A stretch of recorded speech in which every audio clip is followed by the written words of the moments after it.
everyone, to another installment of Bozzelli's Wine TV, the most interesting wine channel on the internet. I'm Mike Bozzelli of CaseWineLife.com. This is our perennial special guest, Holly Rocco Feraci, Republic National Distributing Company, an amazing place to work that's actively hiring right now. Absolutely. Thank you, Holly, for introducing us to our amazing guest today. While we have had a Valentine's show, this is the Valentine's show, because this show, it's going to have a heartfelt story, but also it underscores a major theme of Bozzelli's Wine TV, and that's black business ownership. I'm serious about it. Smash, break that like button now. Phil Long, welcome to the show, my friend. Thank you, Mike. I want to shake your hand. I want to shake your hand. This is long overdue. Thank you, Holly. Long overdue, Phil. We always start the show, though. I just want to know, how'd you get into the wine game? You have 12 hours if you like. I'm so excited to be here today. Well, thank you. You know, it's been an interesting journey. Growing up, wine wasn't very present in my life, right? I grew up in Inglewood High in Southern California. Went to Cal Poly Pomona, got a degree in architecture. I didn't even know wine was made in this country. Once I grew up, so to speak, and got out and started dating, you start enjoying wine and learning about wine and having wine at a restaurant. But wine in Southern California is just a commodity. It's something you get at a restaurant or a grocery store. But then my wife, Debra, and I moved to Northern California, and wine's part of the fabric of life. You cannot drive in any direction without ending up in wine country. So inevitably, we'd get out and explore our new surroundings. Where'd we end up? Wine country. So that love and that passion grew, and we started making a little wine in the garage for fun. This is an amazing story. I feel like I'm talking to Bezos right now, when he started Amazon. Okay, I'm sorry. Keep going. Keep going, brother. So we just started making wine in the garage for fun. It was just something, neither one of us have a wine background. Had a lot of great mentors, read a lot of great books, made some wine, thought the first barrel of wine was man's gift or God's gift to mankind. It was crap, which was fully expected. But anyway, we kept going, and in 2008, we opened our own commercial facility and tasting room in the Livermore Valley. In Livermore Valley, okay, wow. Where's Livermore? So Livermore Valley is located about 40 miles east of San Francisco, and about the same south of Napa. It's one of the oldest valleys in the country. In California. Napa won the Paris Exposition in '76. Well, Livermore won it in the 1800s. Wow. Okay, did not know that. Yeah. Okay, awesome. What was your occupation before taking this gamble? Well, before and during, for a lot of it, I was creative director for a large point-of-purchase display firm. They had been looking for a creative director for 2 years, and they moved us up here. And again, that love continued to grow, and we decided we probably kept both our full-time jobs for years after we opened. But see, there's no coincidences, and if you look at his branding, and Ryan will give you close-ups of all these bottles, I love his branding. So as you were developing that discerning eye with that company.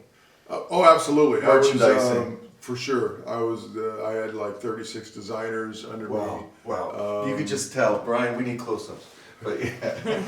But yeah, design it's been something I've done since I was in the 7th grade. That's all I know. So I could have gotten a scholarship to college, but why? So for football anyway. So I just kept the creative route, and here we are. That is awesome. That is awesome. And I know that they're just not pretty labels either. I understand the juice is phenomenal. If you want to talk to us about that, how you go about picking fruit, or who you source the fruit from. So it's interesting. You don't have to give us proprietary information. No, that's all right. That's all right. Interesting when we started. It's hard breaking into the wine business when you don't have a background, where you enter in a valley, nobody knows who you are, and we went about purchasing fruit. And they would ask how many tons you'd like, and I said a half. And so it was very difficult in the beginning, but eventually some of those vineyards that we bought very small amounts now, we actually still purchase the fruit and manage the fruit because we take the entire vineyard. So we've grown to that point in the valley that our Livermore Valley appellated wines are basically all the fruit, 95% comes from Livermore. These wines, the fruit comes from the Franzia family vineyards. The Franzia family. Good Italian people. Good Italian people. They own more vineyard land acres in California than exist in the entire state of Oregon. Wow. So yeah, I'm very fortunate to be partnered with Rocco Wine Company and the Franzia family, and basically they've given me the keys to the winery. I'm just having fun. So you and your wife started the business, I understand. There was a tragedy, if you don't mind elaborating on that, and that actually lends itself to a lot of the branding. Lends itself to the branding. So when Debra and I were in the garage making wine, and we're trying to come up with a name, I said, how about Long Family Cellars? And she just stopped and looked at me and said, how much family do you see cleaning up all this crap? I said, well, you got a point. So she came up with Longevity. So play on our last name, Long. So we actually used it for GSM, a Grenache Syrah Mourvedre blend, but the name just stuck, so it became the name of the winery. And we opened under Longevity under a very classic black label. And I remember we got some wines in a very large wholesale retailer once. I don't know if I'm supposed to say anything. And the sommelier at the time said, you know, your black label, when you're between like Stag's Leap and Clos de Bois, as I remember it, he says it's just a black hole. It's like people are reading, and then nothing, and then reading. You should consider redesigning your label, which of course I went right about doing. So this is the classic label that we designed, or I designed at the time. And I designed the heart that is on the label so it contains hearts, grapevines, grape leaves, because I've been giving Debra these glass hearts, which an example of those are right here for Valentine's Day. And she amassed this huge collection of hearts. So this is what's become the iconic label that's been seen on many TV shows, from Big Bang Theory, Grace and Frankie, Big Little Lies, probably about 3 dozen TV shows. In fact, it was on Rachel Ray 2 days ago, with Jeff Zakarian cooking very short ribs. Jeff Zakarian from Town and Country, yeah, in New York. Cooking, Yeah. yes. Okay. Wow. Was cooking with your wine. Rachel Ray. He just flossed on me, guys. Okay. I'm a big fan of Rachel Ray too. Okay. But Jeff is like a food god too. So kudos, awesome. So anyway, it's been the classic label. Yeah, unfortunately, Debra was diagnosed with stage 4 pancreatic cancer in 2016, and we lost her in 2019, but not before I could take her with me to get the heart as an entire sleeve on my left arm. I guess that's where I'm supposed to like undress or something. If you don't mind, we love ink. We love ink on this show. I can help you out, bro. Oh, well, We can do it. We can do it. We can do Oh B-roll. my God, I got it. Oh, thank you. Mike, we can do B-roll. If you guys want to continue, we can do it after the show. Oh, we can do B. Well, we're on that. Oh, we're Oh. already. We're out here. You let my button. Oh, yeah. I love having all this help. There you go.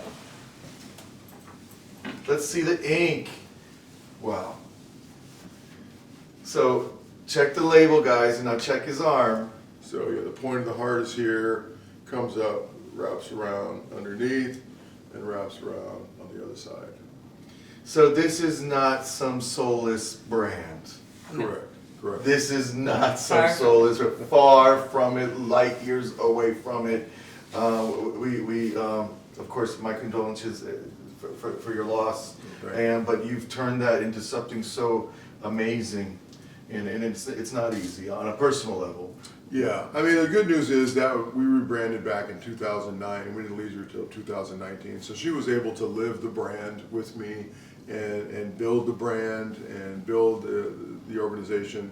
So I'm enjoying the fact that she was here to experience it, but I'm also enjoying the fact that I can keep her story alive, which is great. That is awesome, guys. Smash that like button today. This is the Valentine's show, and we cannot top that biography. It's going to be really hard, Holly. Yeah, it's going to be very hard. Very hard. So let's. I'm done.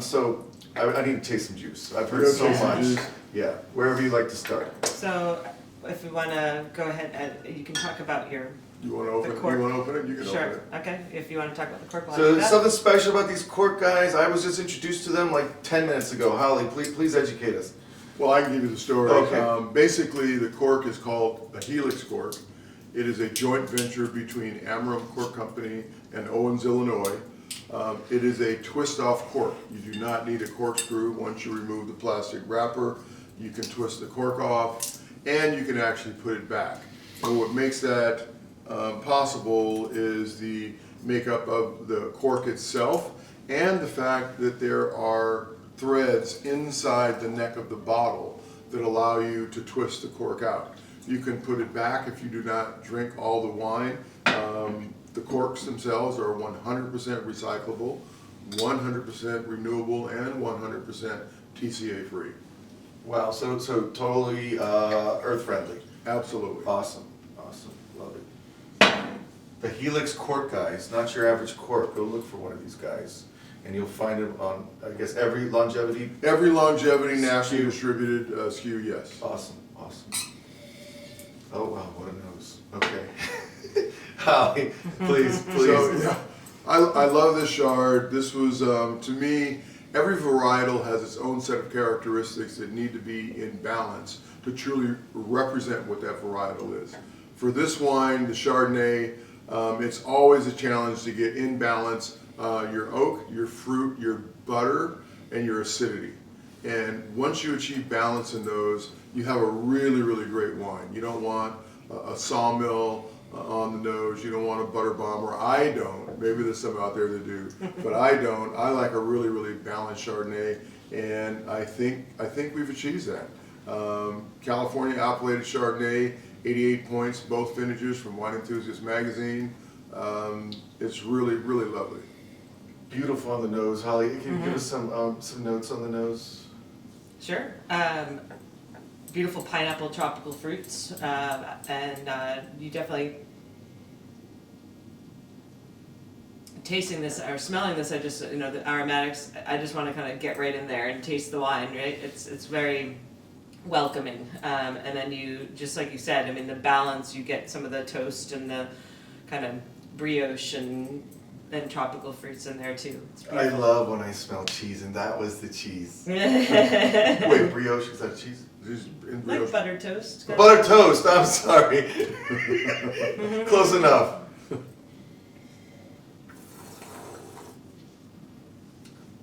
Lovely. So, yeah, beautiful Chard.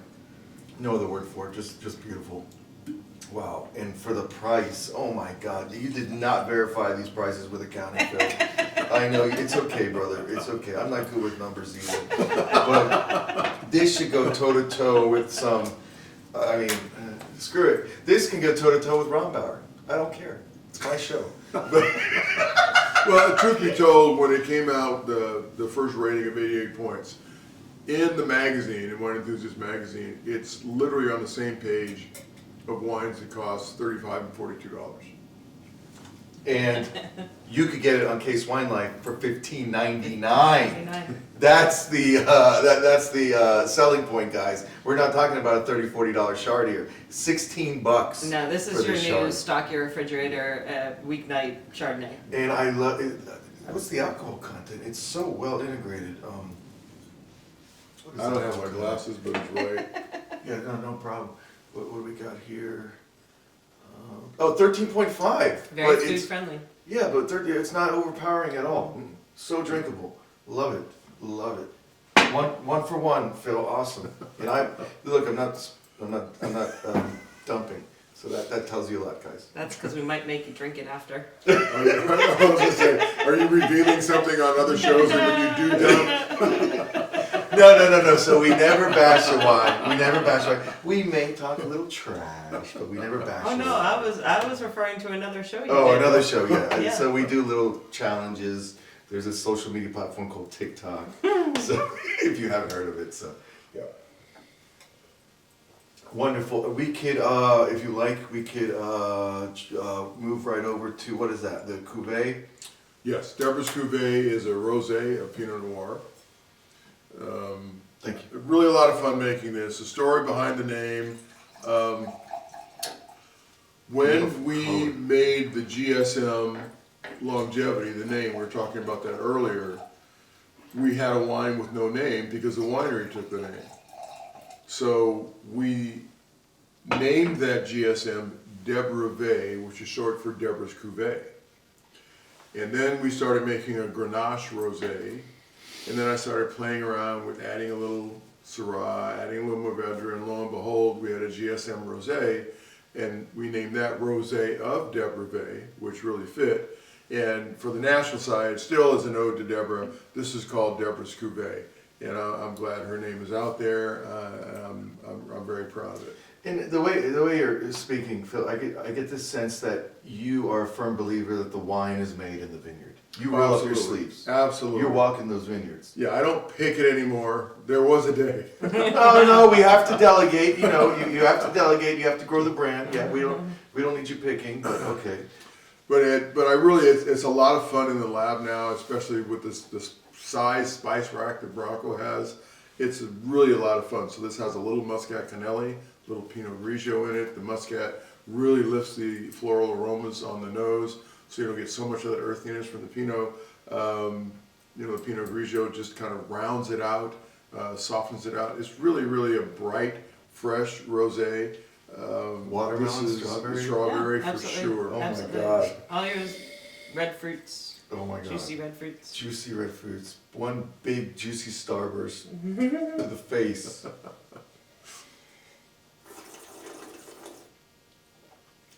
It's great. It has almost like a little spritz, keeping it nice and fresh. It's not a run-of-the-mill cliche rosé. And we toured Holly's massive fulfillment center.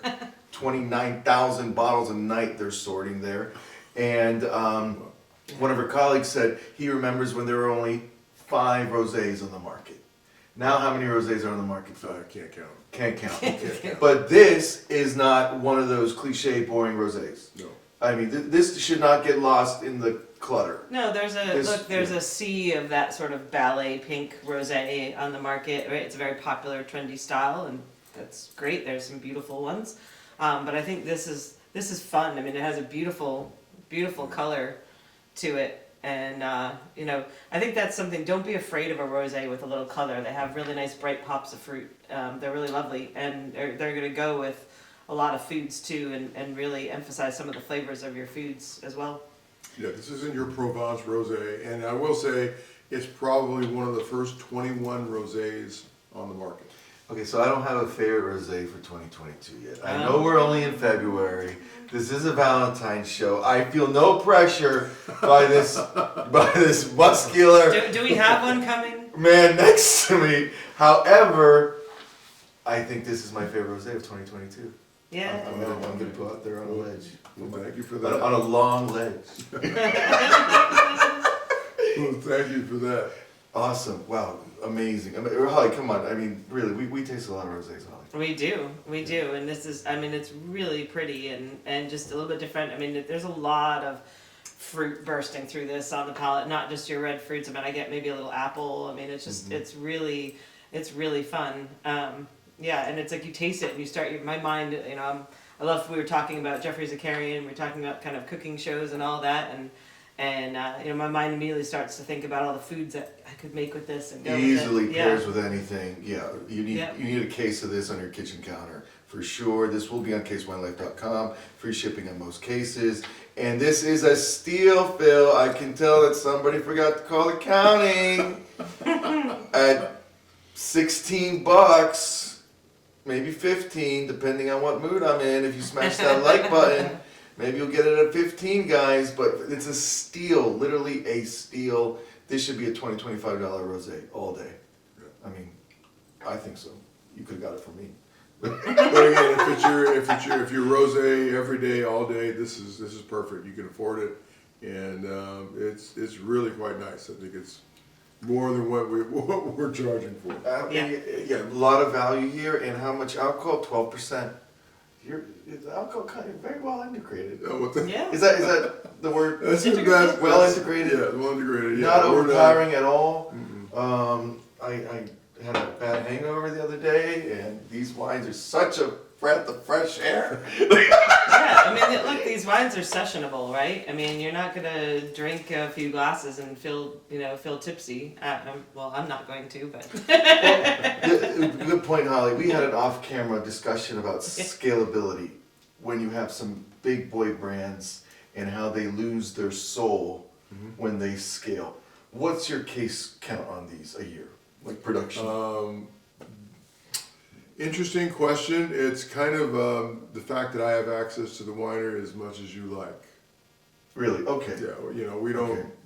generally bottle more than 1,200, 2,500 cases at a time. That's still very modest. Yes. Yes. That's still very modest. So small when we talk about small producers, this is a small producer, and you can taste the. But we can still, the beauty is we can bottle multiple times. So Okay. we can do 10,000, we can do 20,000, Okay. how much you want. I think after the show, we might have to ramp it up. Well, But so the beauty of that is a lot of rosés. So I mean, and I think that's a discussion for another show, an entirely different, a full discussion about rosé being, you know, everyone thinks of it as being seasonal, right? Oh, rosé for the warm weather, rosé for the summer. Rosé is year round, you know. I mean, you can drink it all year round, and rosé goes with all foods. The worst a rosé is going to do to any food is kind of be neutral, right? I mean, it's not ever going to be kind of offensive in any way, or, you know, oh my gosh, this doesn't go together. And so that's the beauty of rosé. When in doubt, grab a bottle of rosé for whatever you're eating, and it's going to go. They're delicious and easy to kind of drink, but you can get some really. I mean, this is just bursting with all. You can sit here all day and think about what you're tasting. So, you know, don't shy away from rosé. You know, in the wintertime. It drinks more like a light red. So if you want something refreshing at the end of the day, something, you know, enjoyable, to kind of lift your spirits after a hard day of work, rosé is perfect. Yeah, and it goes, I mean, from charcuterie with fruit on the tray, all the way up to grilled salmon, Sushi. Sushi. Thanksgiving dinner. Yeah. It'll go all those. I think charcuterie is a no-brainer too. Absolutely. I overlooked No that. question. Yeah, absolutely. No question. Nice, my man. All those smoky and salty meats, this is perfect for that. Ryan, Especially with this pop of fruit. Ryan, can you get on Uber Eats and get us some charcuterie, man? I'll buy it. Okay. So I am a red wine guy, though. Okay, as you all know, I'm partial to Italian reds. So I had this feeling that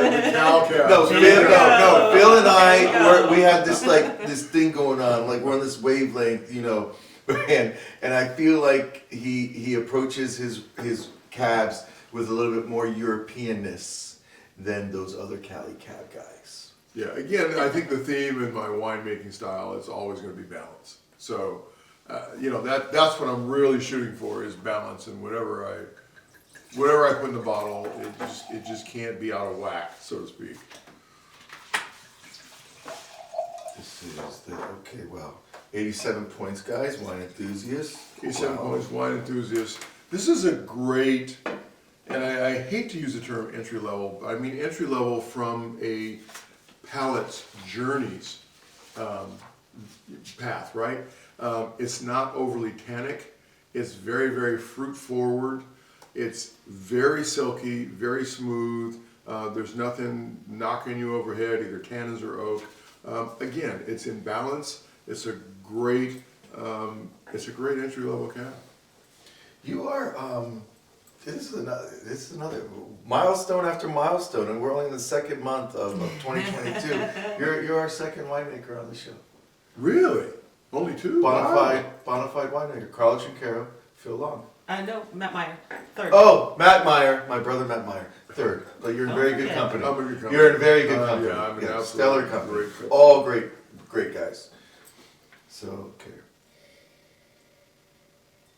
Yeah, what you get first is the fruit, for sure. Yeah, absolutely. Well, not tannic at all. Very, very subtle. Very, very silky, supple. Yeah, absolutely. The old world Absolutely. finish. Mhm. Old world finish. Yeah, absolutely. So drinkable, delicious. This is a crowd pleaser. This is a crowd pleaser for sure. Absolutely. Having people over, not sure what everyone's gonna like.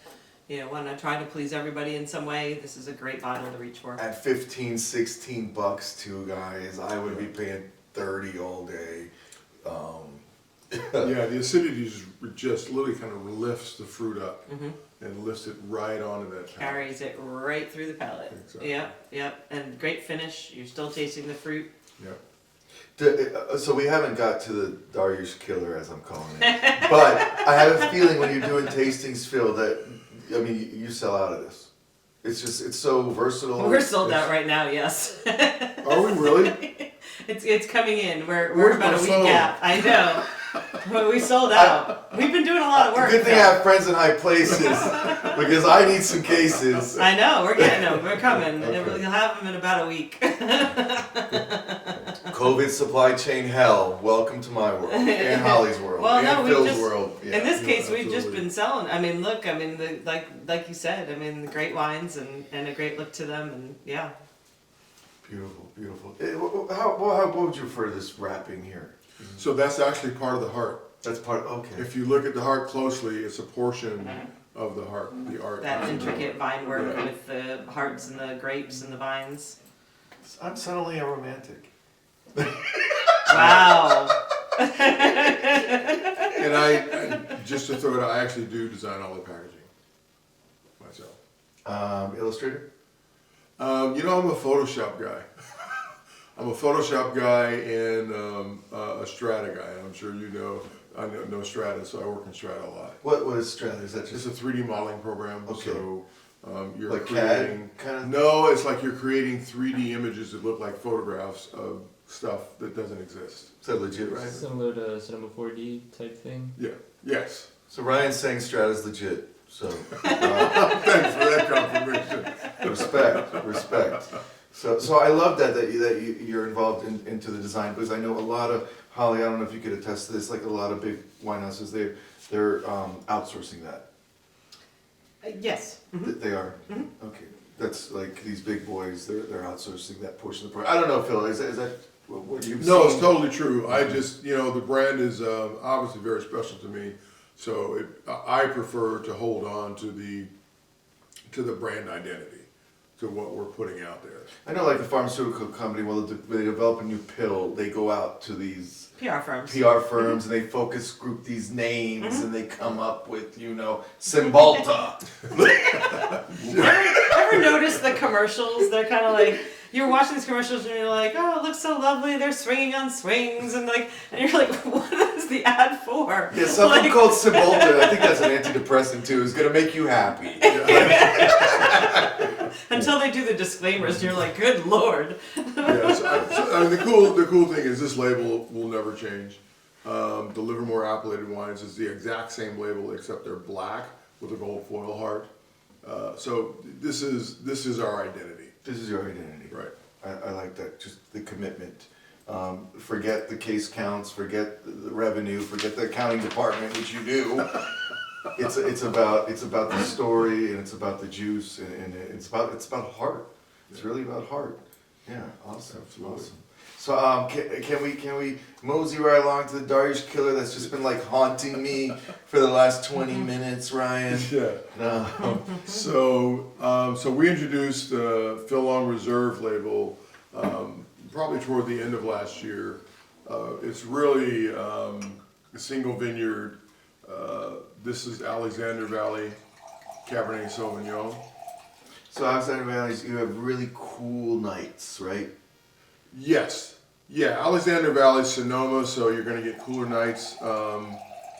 You need a hoodie. Yeah, you could. You could. Alexander Valley is the muscle of Sonoma in Okay. terms of cabs, right? Yeah, so correct. that's, if you're going to do cab in Sonoma, right? Alexander Valley is where you're going to get the perfect growing conditions to get that optimal fruit ripeness and build the acidity. It's funny. I mean, I've tasted a lot of Sonoma cabs, but none of them are that memorable, are they? I don't Okay, know. let's. I want everybody to remember that because Yes, it's right. about to change. This is gonna I'm about change. to change. I'm letting this. Oh, It's Phil about just to laid the change. gauntlet down. Yes. How long should this decant for? It's been open for about 10-15 minutes, but how long would you let this decant? I just open it for an hour Okay. and then maybe pour it through an aerator, and I think you'd be good to go. Really? Okay. Wine technology. Yes. It's sometimes you can cheat a little with an aerator. You don't have to let it Absolutely. decant for a really long time. You just pour it through an aerator. Pour it through an aerator. Do you have an aerator, Holly? I do. You do? Mhm. Is it You could nearby? test. It's so over there. Is it within Ryan's reach? I can run and get it. Oh, Which one is it? Which one is it? No. You want me to go get it? It's If not over you there. don't mind, because we've never referenced an aerator. Oh, on the sure, show before. absolutely. Very cool. So that'd be cool if you and Phil talk about it. So, I'm sorry. no, you're gonna, so basically an aerator, we're talking about aerators. You know, wine, when you open it, it's been cooped up in that bottle for however long it's been cooped up in that bottle, and it needs the opportunity to breathe and open up. And the way to do that is to interject air into the wine by swirling, by letting it just sit open for a while, by pouring it through a decanter, or pouring it through an aerator like this Holly's go. She's back there rummaging around to get. Yes, we want you to see one. We're serious about this. And then Phil, if you could talk to me about, I mean, you wear so many hats. Your position at the Association of African American Vintners. So I'm president of the Association of African American Vintners. It's an organization that was started back in 2002 by a gentleman named Mac McDonald. And he wasn't recognized because he was a black winemaker. He was recognized because he was making mid-90-point Pinots from Sonoma. Wow. So he was a phenomenal He was winemaker. balling out. Yeah, he was, yeah. Under what label? Vision Cellars. Vision Cellars. Vision Right? Cellars. Now, are those like investor bottles where you can't find anymore? Or? From back then, I'm sure you can't find him, but he actually still is producing today. He is producing And today. he has a very exclusive wine club that you can't find his wine. And his Pinot is amazing. His Pinots are amazing, absolutely. Okay. And Good friend of yours. Mac, yeah, very good friend of mine. Mac started going to events promoting his wines, and he said people didn't look like him. So he actually bound together with other black winemakers and formed the Association of African American Winemakers. This was, again, back in the early 2000s when you could count them on one or two hands. Now the association, we're 200 members strong, 50 wineries. Even John Legend is a member of AAAV. That is awesome. Rachel but- Ray, now John Legend. We're name dropping today. So Phil's gonna bring John Legend here. No, just kidding. Actually, there is going to be a webinar on February 10th where I work. There's a chain of stores in Southern California. There's Vons, Albertsons, and Pavilions. Too, Bev something. That chain is hosting a webinar featuring 3 wines: Longevity, McBride Sisters, and LVE, which is John Legend's Legend Vineyard exclusive. Jean-Charles Boisset is going to introduce me. I'm hosting the show, and John Legend will be present. We'll make sure we get you that QR Well, we're code. watching. I need Yeah, a we'll QR definitely code. do This that. will be We'll on do that QR Instagram or something. It's going to be you have to sign up through the Okay. QR code. Once you Okay. get the QR code, anybody. So can we need to donate. do a reaction show, and we're gonna have a bottle of. I think so. Okay. Oh, I'm sorry. Holly's got the aerator. Yeah, She's got the I aerator. do. Oh, that's the exact. Is that the exact same one I have? The That's really Venturi- close. Yeah, I think so. So okay, Ryan. I brought some other fun toys, Let's too. pour Ryan a glass. Look, Yeah, right there here. you go. Yeah, if you don't mind, and then And pour you it can through the demonstrate aerator? how the aerator works for everyone.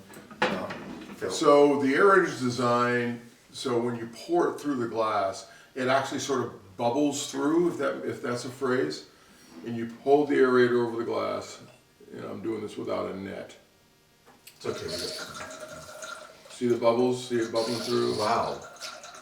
It's literally adding air to the wine as you pour. Really accelerating the oxidation. Accelerating, yes. Like on integrating the steroids. oxygen, Like, yes. okay. So if you tried this, With this. yeah. And then, I don't If want you to give try this to this- Ryan now. I know, right? So we'll give Ryan Here, another you glass. can have 2. But interestingly enough, this is fun. So try this is the aerated one. Okay. Okay. So Yes. try that compared to the other one. You'll see that This it's is so cool. it's Sorry, kind Ryan. of Ryan. after the wine has been exposed to air for a little while.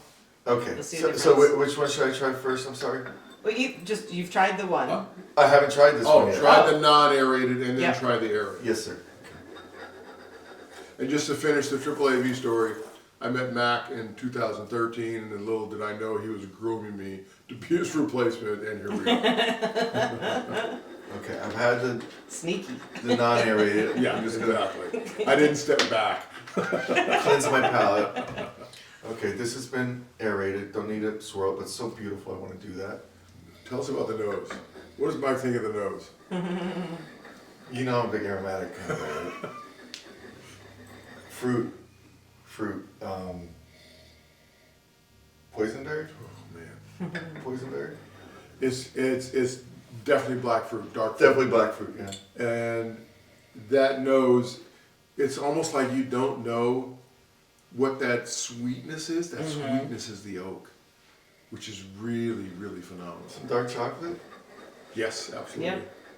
Yeah, you get like your blackberry, those black fruits, and then the sweet oak, and Okay, this is the aerated one. Here we go. Just a bit of cinnamon as well. Oh yeah, that opened up. Yeah. Okay. We need 2 porterhouse. We need 2 porterhouses with extra good gravy. That was Phil's associate. She's very kind over there. Gonna grill us up 2 porterhouses right now. But wow, the delicious. but that is a great match, right? You have the marbled fats in the porterhouse, and it's just gonna really continue to even bring out the fruits and everything from this wine even more with something like that.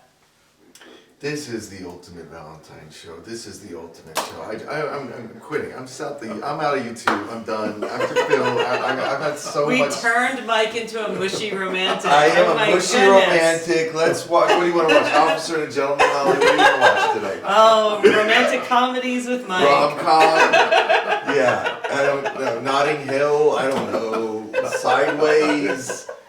Yeah, sideways. I don't know if sideways qualifies that That's a romantic comedy. You know. Comedy, maybe. Phil, how do you feel about the Pinot boom, though?